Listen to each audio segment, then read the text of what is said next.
What's happening, fandoms? Welcome back to the channel. If you're new here, we react to music videos and shows. Today's show is The Expanse. We're on Season 2, Episode 3, called Static.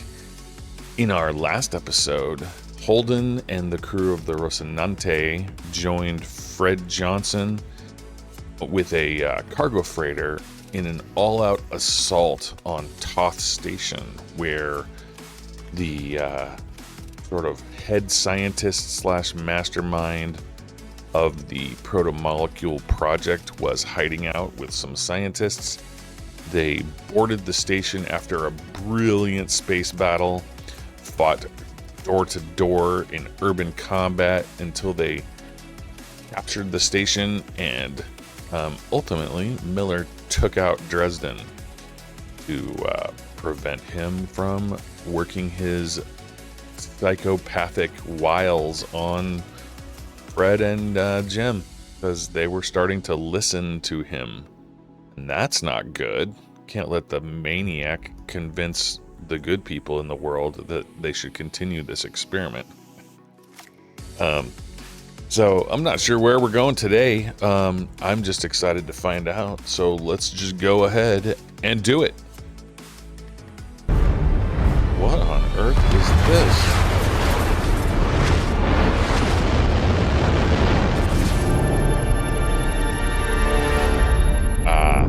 There. All 17 people in the station were killed instantly.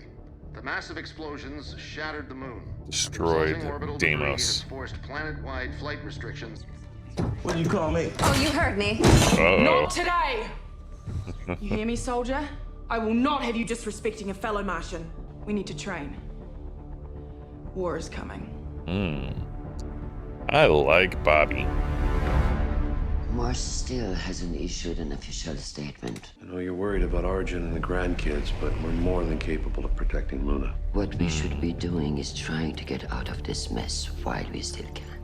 I'm not scared. Our Navy might be older and slower, but the numbers are still on our side. It's like you always said. Earth must come first. Aaron Wright is gunning for war. He really wants it. Unacceptable.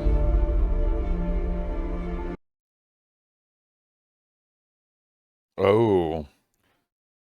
That was a big shot of the Nauvoo.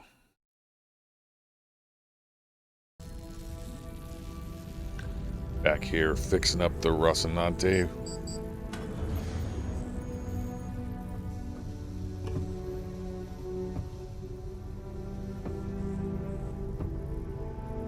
It's a mess. Holes everywhere. They really went through it. Amos, how's it look?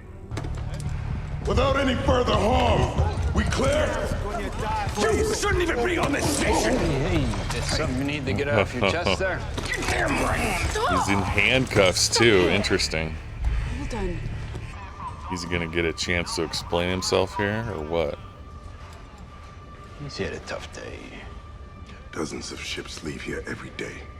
Pick one, and I'll get you on it. I have my gun back. Guess not. No gun for you, Miller. Damn, that thing is huge. This shit is permanent. Captain doesn't want you around anymore. Bottoms I up. don't want you around either. Yeah. For what it's worth, I get it. You keep picking fights with the wrong people.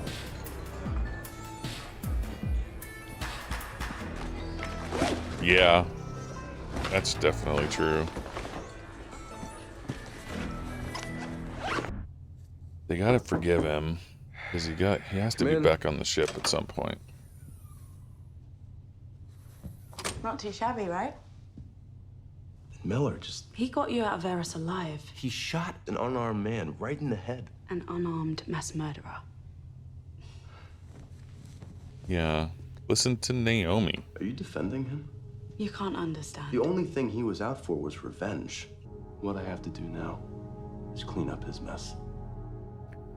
Okay, well, Naomi's on his side. Maybe that's how it goes.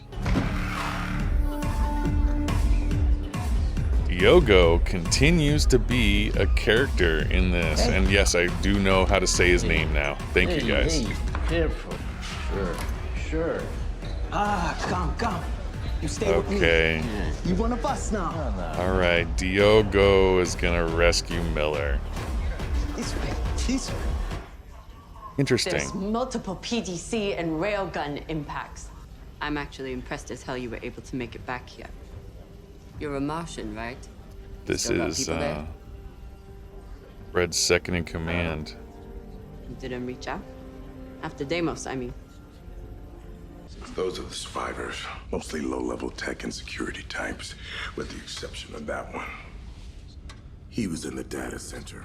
The one scientist that didn't get He killed. has to know more about the proto-molecule than anyone else. Not more than Dresden. Against the wall, now!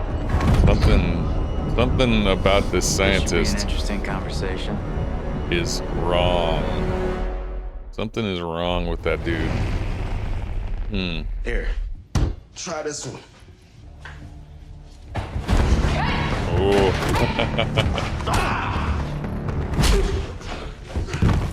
Put him down. Yeah. Have a seat. Bobby's a badass. We need you to make a vaccine. Why would I want to do that? So psycho. I understand you grew up in Landrina on basic. That must have been hard. We can get you back there if you help us. Something's broken in his brain, though. Her brain was fried. She didn't think anything was wrong with her. Oh, cool. Construction like drones. I love it. Well, they've got the atmosphere back.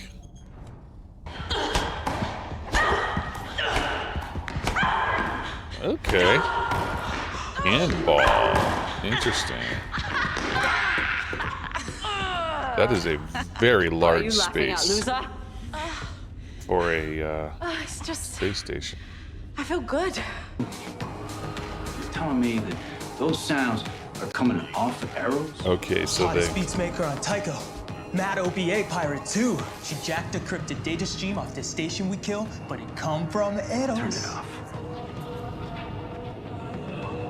Okay, so they are transmitting the Eros feeds. Rule the whole system. System rules you, kid. Always has. Even more reason I choose to fight. I like that You don't they're choose anything. taking Born into Diogo, it, man. turning One him side into or an the other. analog for Play all it of the out. random belters that Miller interacts with. That's kind of fun. Beltaloda.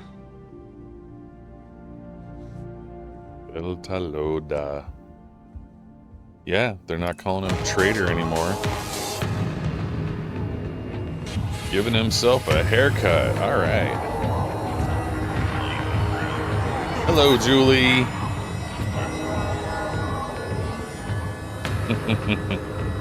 If he'd been willing to talk, you'd be thrown in the brig right now, but he wasn't. That's how Martian he is. Protecting Current him. appearances to the contrary, he is one of the toughest dusters I've served with. Farm patrol. We're Marines. And we serve where we are Enemies. ordered to serve. Now, you and your team will carry out your orders with pride and dedication, befitting soldiers of the Martian Republic. Are we clear, Gunny? He's really bucking Yes, authority a whole bunch. Don't know that we ever saw this side of her in the books. But you hit send, and it's treason. If I do nothing, millions could die. She is Give it to me and go. There is no need for us to hang together. always out for the greater I'm good. sure they'll hang us separately. I want to stop this war. So now, I'm asking you Very for cool. help. I need evidence. Anything I can use to turn the guns of Earth and Mars away from each other before it's too late. And I guess it's gonna have to be our little secret then, huh? How much can you trust her? Yeah, this guy, man. In the hotel room where we found her, it was a wreck. All the screens and the lights were smashed to pieces. Why is he But it telling? wasn't strategic violence, not like you cracking that guy's head because he messed with your stuff. That was a problem and you found a solution. No. In that hotel room, there was madness. Dead. Beautiful. Beautifully dead. Not dead. Becoming. Get him talking. The barnacles? An expression of pattern matching systems. Lattices that mimic beta sheets and expand on them. Please! Tell me!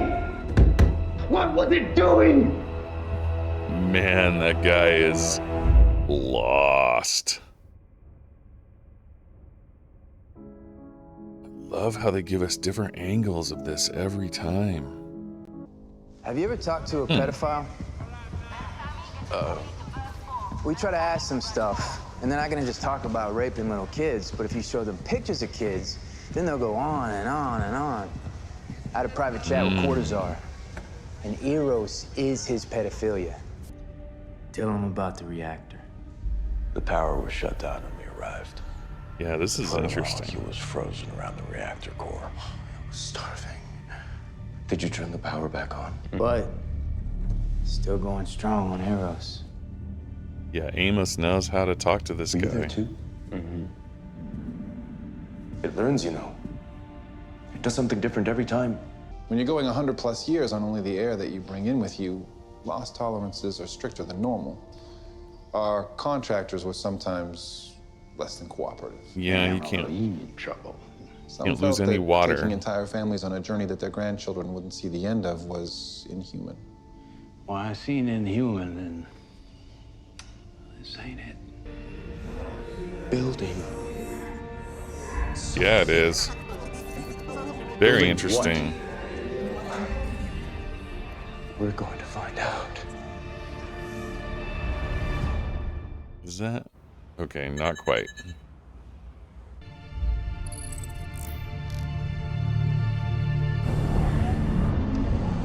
Oh, he just gave her the location of a stealth ship?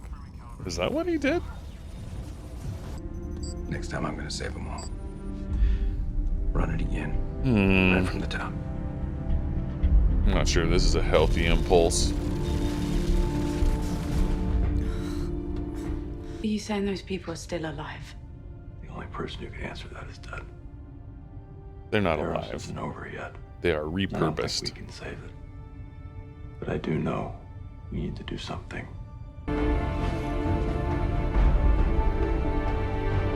They're making sure everything is okay now, I guess. Had it dust up and everything's cool. I killed him because he was making sense. Mm-hmm.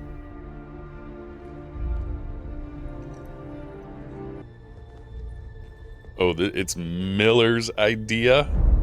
Oh, boy.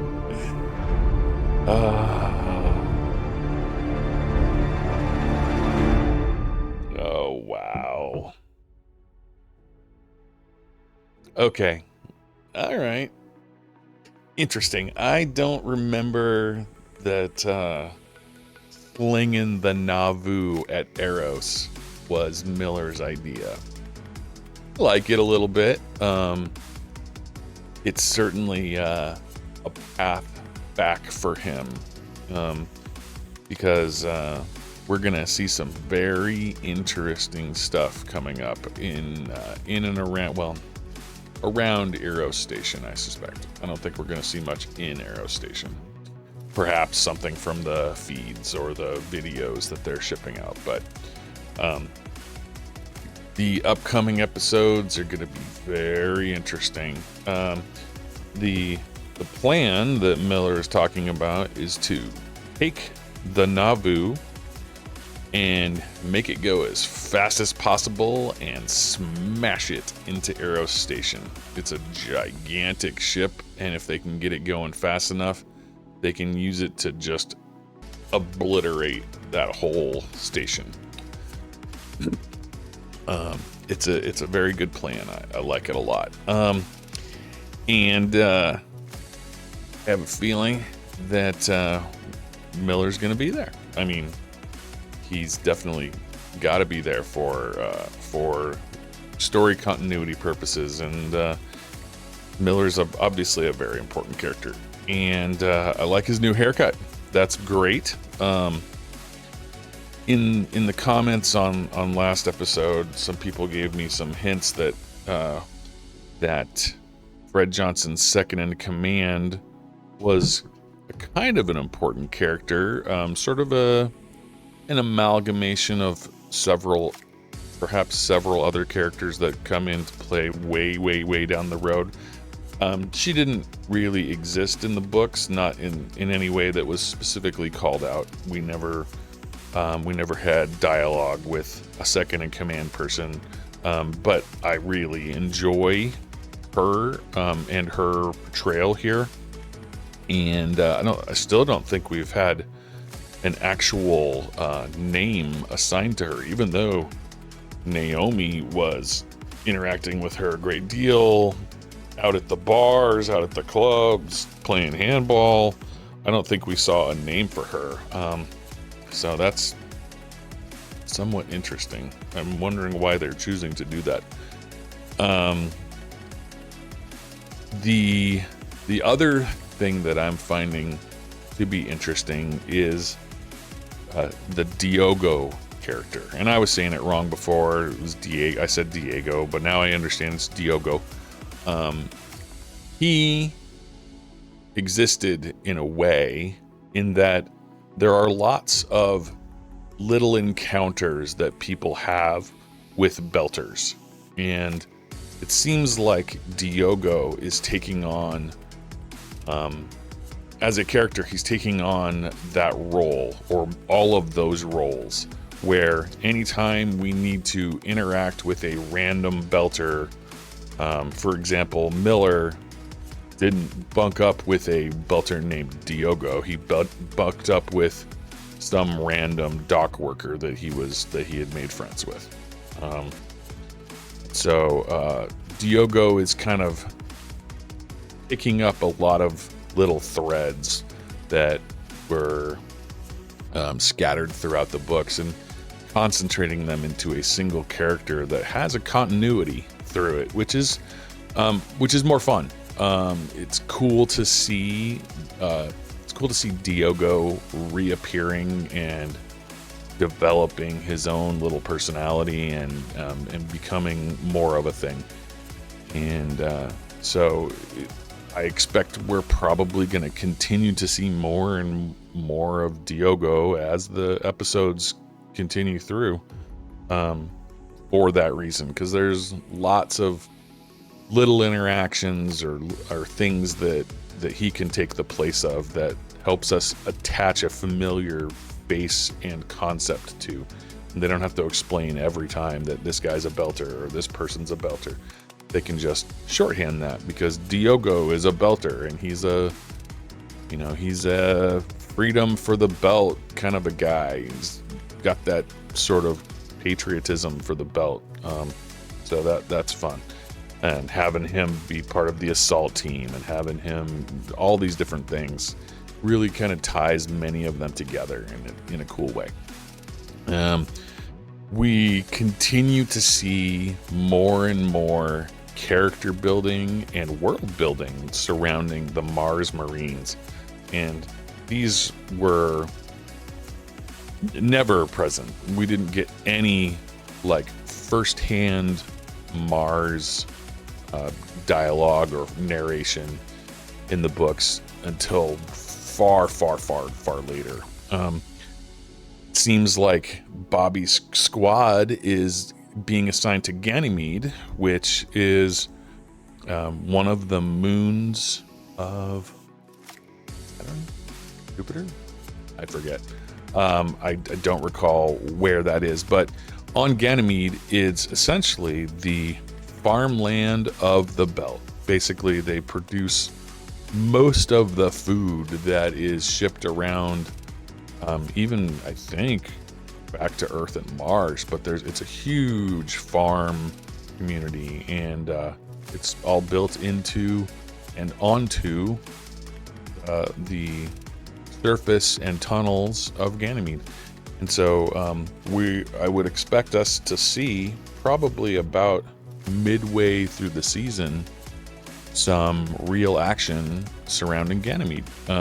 And that's why Bobby's being sent there, is because we got to have some action there. And in the books, that action is the very first time that we ever meet Bobby. And Bobby is a badass. We're being shown how hardcore, strong, militaristic, war hockey, like she is very passionate and very driven with anti-Earth sentiments, and let's invade and let's go get them, and all of this stuff. We see how excuse me, how strong of a character and personality she is. And on Ganymede, we're gonna see some things that make Bobby have some other thoughts, I think, and that'll be fun. And it's really interesting that they're building her up with this intense war thoughts, given where I know her character goes for the future. So it's really fun to see that we're gonna have some interesting character development there. Aaron Wright, the UN, I guess this is Christian's boss. I guess he's the actual UN director or something like that. I forget. But he continues to push directly for war. And we've seen, because of our behind the scenes glimpses of him and Mao and other things, we know that he's involved in this plot. He knows about, or even maybe requisitioned, the weapon that Mao is trying to build out of this proto-molecule. And the fact that he is trying to pin this on Christian and betraying her and keeping her out of the loop and causing her to make decisions that would push them more toward war tells us a lot about his character. And he's not a good guy, and we're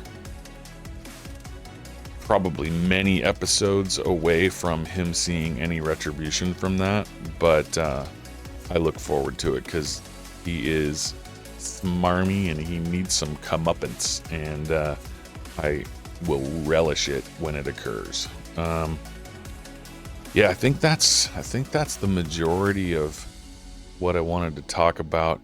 It is, no, there was one or two more things. Just thought of them.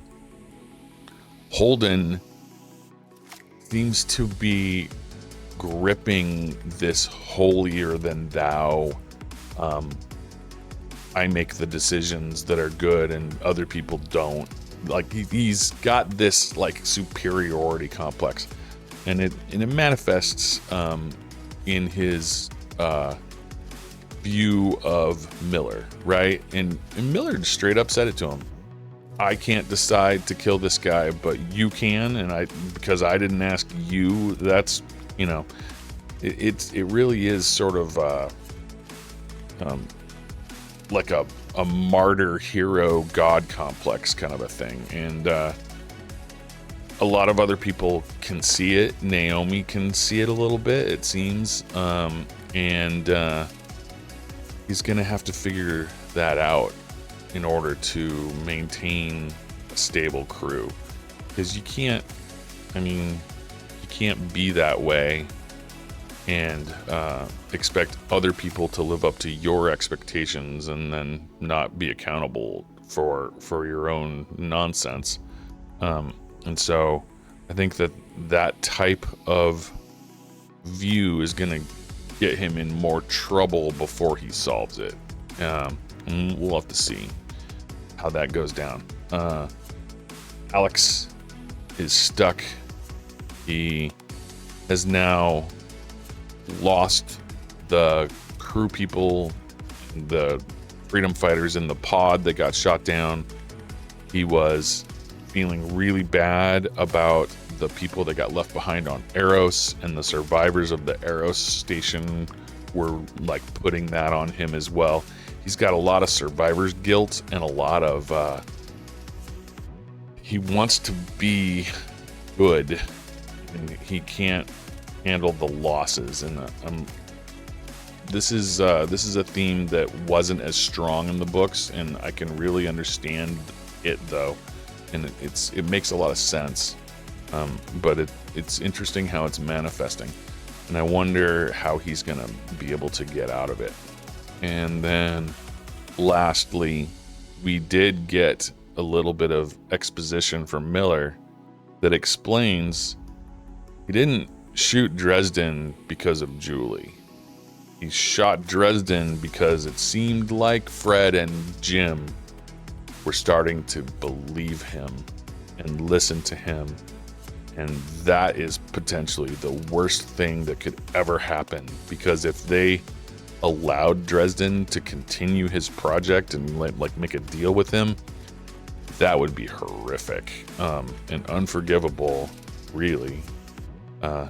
And the fact that every member that they scanned from that research station, the Thoth research station, had been medically turned into a sociopath is horrifying. And props to the actor that is playing that scientist, because he is truly horrific. Very, very awful. And that's a plot line straight from the books, and it was hard to believe there, but here it's even worse because we're spending quite a bit more time on it in this episode, at least, than we ever did in the books.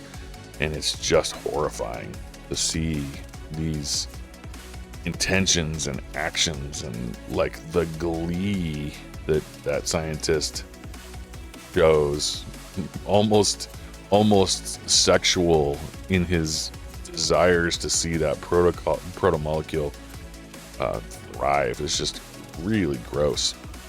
Okay, now I got it all. Thank you guys so much for all your support and the comments and following along, especially on the Patreon. We got some really interesting and active commenters, and I like what I'm hearing there. If you haven't already, you can check out our Patreon and watch the first episode of every season of every show we do for free. You don't need to join, but if you like to join, we do have the full time code based watch alongs available there for lots of our shows. So leave it right there. Thanks so much for liking and subscribing. We really appreciate you, and we'll see you in the next video.